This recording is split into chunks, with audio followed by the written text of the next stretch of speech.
आजकल लोग बहुत प्रशंसा करते हैं और प्रशंसा जिसकी की जाती है वो सुनकर के राजी होता है।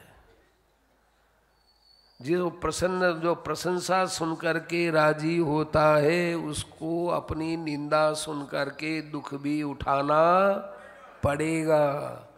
प्रशंसा सुनकर के राजी मत हो, अब वो निंदा होने पर उसको दुख नहीं होगा।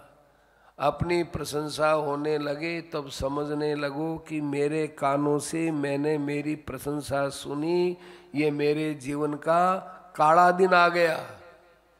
इतना अंदर दुख होना चाहिए। आजकल तो हम लोग कागज दे दे करके अपनी प्रशंसा करवाते हैं सभा में, और बेशर्मी के साथ हम हमारी प्रशंसा सुनकर के हम ही ताली बजाते हैं। हमारी प्रशंसा और हम ही ताली बजाए, इतनी बेशर्मी का समय आ गया। आदमी अपनी प्रशंसा कानों से सुने तो ऐसा लगे जमीन में यदि खड्डा हो तो बाबा अंदर चला जाऊं, कैसे मुंह दिखाऊं, मेरी प्रशंसा सुन रहा हूं मैं। आप संतों का चरित्र देखिए, पढ़िए। संतों के पास गए कि महाराज हम आपका चरित्र लिखना चाहते हैं।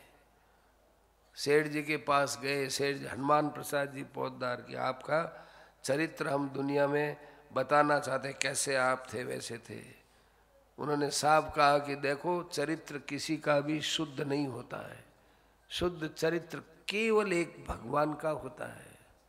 उन्होंने कहा कि संत महापुरुषों का भी तो होता है, कि संत महापुरुष कोई जन्म से थोड़े ही होते हैं। संत महापुरुष तो साधना से बनते हैं ना, तो साधना से पहले तो वो तो ऐसे ही रहते हैं, उनके भी जीवन में कोई भूल हुई होगी। इसलिए चरित्र लिखना है तो भगवान का लिखो, राम का लिखो, कृष्ण का लिखो, औरों का लिखो।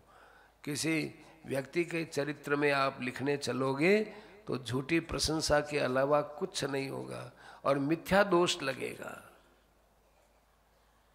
इसलिए ज़्यादा सभा में किसी की बड़ाई भी उतनी नहीं करनी चाहिए जितनी कि हमारे समझ में ही न आए।